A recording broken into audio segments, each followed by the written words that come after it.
Welcome to USA College of Pharmacy. Today we will discuss about the topic lipids. So let's start our topic without wasting our time.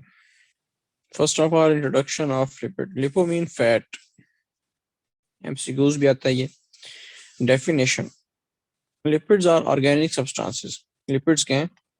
Organic substances हैं. यानी carbon और hydrogen इनमें backbone के तौर पे use होता है. Majority इनमें कार्बन और हाइड्रोजन होते हैं, इसलिए हम इसको ऑर्गेनिक कंपाउंड कहते हैं. और कहता है कि ये एनिमल और प्लांट टिश्यू दोनों के अंदर होते हैं. Belonging to very heterogeneous group of compounds related to fatty acid. कहता है कि हेट्रोजीनियस ग्रुप ऑफ कंपाउंड से बिलोंग करते हैं, इसको हम क्या बोलते हैं?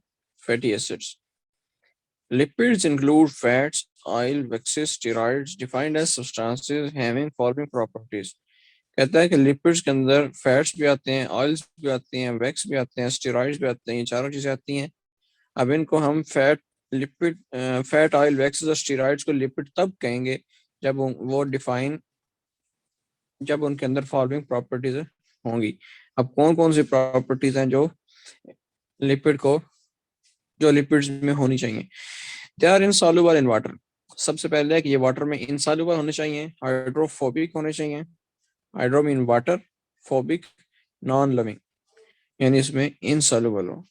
But soluble in non polar solvents. कहता है कि लेकिन नॉन पोलर सॉल्वेंट्स में सॉल्युबल होने चाहिए, यानी ईथर है, क्लोरोफॉर्म है, बेंजीन है. तो ये क्या है? ऑर्गेनिक सॉल्वेंट्स हैं. नेक्स्ट कहता है their primary building blocks are fatty acids. इनके जो प्राइमरी बिल्डिंग ब्लॉक्स हैं वो कौन से हैं? फैटी एसिड्स हैं, ग्लाइसरोल है, स्फिंगोसिन है, स्टीरोल्स हैं. प्राइमरीली फैटी एसिड से मिलकर बने होते हैं. In most cases, they can be utilized by living organism. कहता है कि अक्सर केसेस के अंदर जो लिपिड्स हैं वो लिविंग ऑर्गेनिज्म यूज करते हैं. Most common lipid is fat in animal and plants. Animal plant के अंदर जो मोस्ट कॉमन जो लिपिड है वो क्या? चर्बी. Lipids use to store energy because of higher proportion of carbon hydrogen bonds. कहता है कि लिपिड्स यूज होते हैं एनर्जी सोर्स के तौर पे, एनर्जी स्टोरेज के तौर पे, क्योंकि इनके अंदर कार्बन हाइड्रोजन बॉन्ड बहुत ज्यादा होते हैं और very low proportion of oxygen, और ऑक्सीजन भी प्रेजेंट होती है.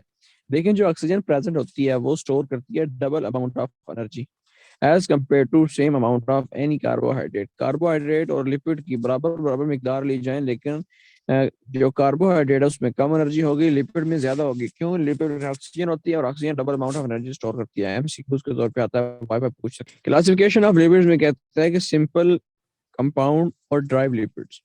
ये क्या होते हैं? सिंपल नाम से जाहिर हो रहा है कि इसमें और कुछ नहीं होगा, सिर्फ इसके जो प्राइमरी बिल्डिंग ब्लॉक्स हैं यानी वही होंगे. फैट, इसमें क्या होता है? This class include fats, oils and waxes. Fats हैं, ऑयल्स हैं और वैक्सेस हैं. अब फैट और ऑयल में क्या कहते हैं? These are esters of fatty acid with glycerol. Esters हैं फैटी एसिड के ग्लाइसरोल के साथ, यानी ट्राई हाइड्रोक्सी अल्कोहल भी इसको बोल सकते हैं. They are known as triglyceride और ट्राई एसाइल ग्लाइसरोल और फैट. तीन नेम है इसके. दे आर नाउ एमसीक्यूज आ सकता है. Fat and oils are also called triglyceride, tri acyl glycerol, fat या ऑल ऑफ अबव. तो ये एमसीक्यू आ सकता है. उसके बाद कहता है fat in liquid state called oil. ये भी एमसीक्यू आ सकता है. Fats and oils are lighter than water. कहता है कि पानी से हल्के होते हैं. Specific gravity of about 0.8. MCQ है ये भी. अब देखो ना, esters of fatty acid with glycerol. Starting में हमने इसकी डेफिनेशन पढ़ी है. तो ग्लाइसरोल को प्लस कार्बोक्सिलिक एसिड, यानी कार्बोक्सिलिक एसिड के साथ ग्लाइसरोल बॉन्ड बनाएगा, ट्राइग्लिसराइड बनेगा और साथ वाटर मॉलिक्यूल रिलीज होगा. कार्बन डाइऑक्साइड रिलीज नहीं होती. अब यहाँ पे देखो नीचे स्ट्रक्चर है, उसमें देखिए ये फार्मूला लिखा हुआ है CH2OH. CH2OH ग्लाइसरोल का फार्मूला. अब इसमें 3OH कंटेनिंग ग्रुप है ये, 3 हाइड्रोक्सिल ग्रुप कंटेनिंग ग्लाइसरोल इसको बोल रहे हैं. स्पेसिफिक फार्मूला है. अब इसके साथ क्या होगा? कार्बोक्सिलिक एसिड, तीन ही कार्बोक्सिलिक एसिड अटैच होंगे. अब एक कार्बोक्सिलिक एसिड दूसरा कार्बोक्सिलिक एसिड, तीसरा कार्बोक्सिलिक एसिड, तीनों कार्बोक्सिलिक एसिड OH ग्रुप के सामने बॉन्ड बनाएंगे।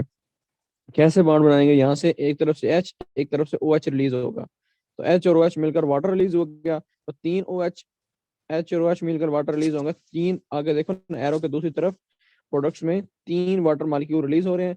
कार्बन डाइऑक्साइड नहीं है, गलती से लिख के, और साथ क्या बन रहा है? ट्राइग्लिसराइड। अब ट्राइग्लिसराइड में देखो ना, ऊपर हमने फार्मूला पढ़ा है कि esters of fatty acid with glycerol. अब ईस्टर का क्या फार्मूला है? RC double bond O OR। अब देखो ना, ये ग्लाइसरोल और कार्बोक्सिलिक एसिड मिलकर क्या बना रहे हैं? वाटर रिलीज होके ट्राइग्लिसराइड बना रहे हैं। तो ये असल में क्या है? ईस्टर है। किस किस का? इन दोनों का, जो स्टार्टिंग मटेरियल है, यानी ये जो रिएक्टेंट्स हैं, ग्लाइसरोल और कार्बोक्सिलिक एसिड, ग्लाइसरोल और कार्बोक्सिलिक एसिड का ईस्टर बना है।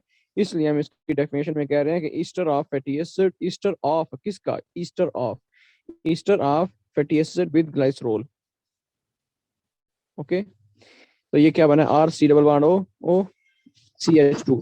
तो इसका जो है फंक्शनल ग्रुप वो क्या है? ईस्टर का RC double bond O OR। तो नेक्स्ट हमारे पास वेक्सेस।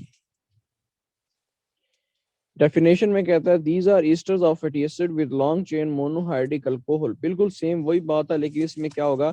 RC OH और ROH। यहाँ पे देखो ना, अल्कोहल जो है वो एक ही हाइड्रोक्सिल ग्रुप कंटेनिंग है, ROH एक ही है, ऊपर तीन थे ना ग्लाइसरोल। यहाँ पे सिंपल एक मोनोहाइड्रिक अल्कोहल है, लॉन्ग चेन मोनोहाइड्रिक अल्कोहल, एक अल्कोहल है। और लॉन्ग चेन का क्या मतलब है? R ग्रुप है। R फंक्शनल ग्रुप कुछ भी हो सकता है, CH3, CH2, CH2, CH2 लंबी हम चेन लगा सकते हैं। तो RC OH यानी कार्बोक्सिलिक एसिड, और साथ वो अल्कोहल, तो इसका क्या बनेगा? ईस्टर, वही RC double bond O OR, RC OR। तो ये क्या बनेगा? Easter of fatty acid with long chain monohydric alcohol. और साथ देखो यहाँ पे वाटर रिलीज हो रहा है, कार्बन डाइऑक्साइड नहीं रिलीज हो रही। अक्रेंस कहाँ कहाँ पे पाया जाता है? Waxes. Waxes are wide spread in nature as secretion of certain insects are protective coating of skin. कहता है कि वाइड स्प्रेड है नेचर के अंदर, बहुत ज्यादा फैले हुए हैं। कुछ मखसूस इंसेक्ट्स हैं, वो सिक्रीशन रिलीज करते हैं उसके अपनी जिल्द के ऊपर प्रोटेक्टिव कोटिंग के तौर पे, अपने स्किन के ऊपर प्रोटेक्टिव कोटिंग के तौर पे रिलीज करते हैं वैक्सीज, यानी हनी बी वैक्स, शहद की मक्खी, उसका जो छत्ता होता है।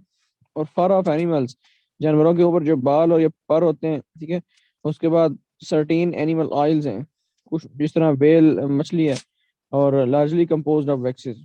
नेक्स्ट कहता है कि ह्यूमन सिक्रीशन, उसको ह्यूमंस के अंदर भी बॉडी से, स्किन से इंसान की जो स्किन है वहां से सीबम वैक्स रिलीज होती है। जिस तरह ऑयल वगैरह, कुछ बंदों की जिल्द ऑयली होती है, तो अक्सर गर्मी में उसके पसीने के साथ बंदों को जिनकी ऑयली जिल्द होती है, चेहरे पे ऑयल वगैरह महसूस होता है, तो वो वैक्स होती है। उसको क्या बोलते हैं? ह्यूमन सिक्रीशन, यानी सीबम वैक्स बोलते हैं। तो sebum is a secretion of human skin having waxes. तो इंसान की जो स्किन है वहां से सिक्रीशन रिलीज होती है, उसको क्या बोलते हैं हम? सीबम। और उसके अंदर वैक्स होती है। It help skin to be moist and flexible. तो ये स्किन को हेल्प करती है मॉइस्ट, गीला रखने में, नमदार रखने में, और फ्लेक्सिबल, लचकदार रखने में। Plants waxes present in cuticle of plant cell. Cuticle यानी आउटर लेयर है जो प्लांट्स की, क्यूटिकल, वहां पे प्लांट्स की वैक्सेस सेल में प्रेजेंट होती है।